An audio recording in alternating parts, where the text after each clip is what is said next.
Meeting में हमने तय किया भी रिजके का बीज 200 रुपये किलो में किसानों को देंगे, क्योंकि फसलें गल गई, चारा गल गया तो महीने भर में वो रिजका ही बोएंगे खेत ठीक होने पर। तो वो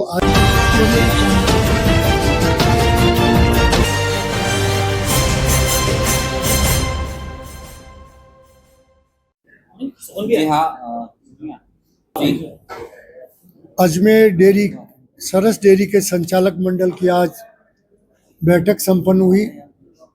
बैठक में वर्ष 2026-27 का बजट पारित किया गया, जो करीबन 1400 करोड़ के करीब उसका टर्नओवर है।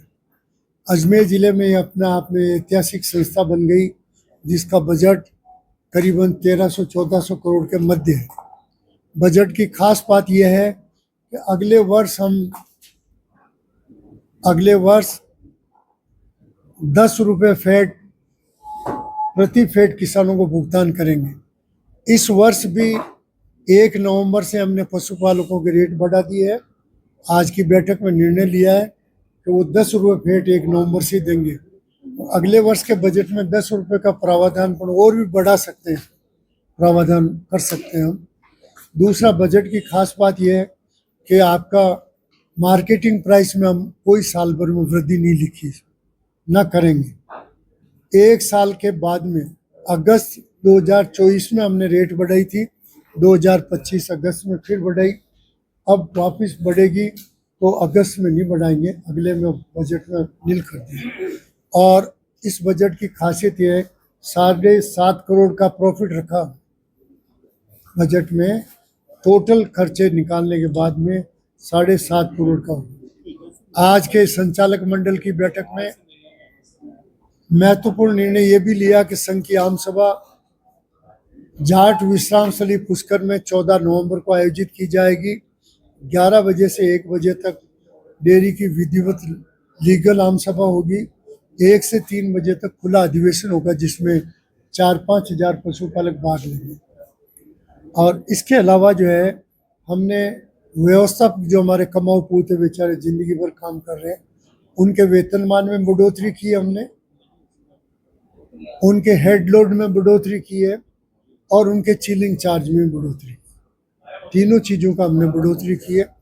इसके अलावा जो है, हमने भारत सरकार ने जो है सरदार वल्लभ भाई Patel multi state cooperative dairy federation बनाया है दिल्ली में, उसको राजस्थान और अन्य राज्यों में भी वैसे फेडरेशन बनाना चाहते हैं, उसका हम विरोध करते हैं।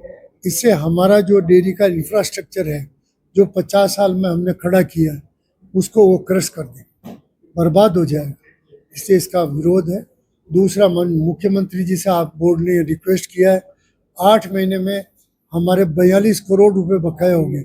राजस्थान के 320 करोड़ बकाया है 5 रुपये अनुदान के, जल्दी से जल्दी देवे, क्योंकि इस साल पशुओं का चारा गल गया ज़्यादा अतिवृष्टि से, फसलें खराब हुई, उसका मुआवजा नहीं मिला, पशुपालक आर्थिक तंगी में। इसलिए हमने भी भाव जान इसलिए बढ़ाया कि उनको कुछ राहत मिले। ऐसे मिड डे मील के भी राज्य सरकार से हम 42 करोड़ मांग रहे हैं। यदि राज्य सरकार समय पे दे देती है तो पशुपालकों को बहुत बड़ा इमदाद और सहारा मिलेगा। इसके अतिरिक्त जो है, मीटिंग में हमने तय किया भी रिजके का बीज 200 रुपये किलो में किसानों को देंगे, क्योंकि फसलें गल गई, चारा गल गया तो महीने भर में वो रिजका ही बोएंगे खेत ठीक होने पर। तो वो आधी रेट पे देंगे, 200 रुपये में रिजके का बीज। आपके यहाँ स्टाफ का भी प्रमोशन 26 का किया है, उसका अनुमोदन किया हमने, पीसी बोलते हैं, पीसी का अनुमोदन किया है। बाकी चीज़ें मैंने आपको बता दी।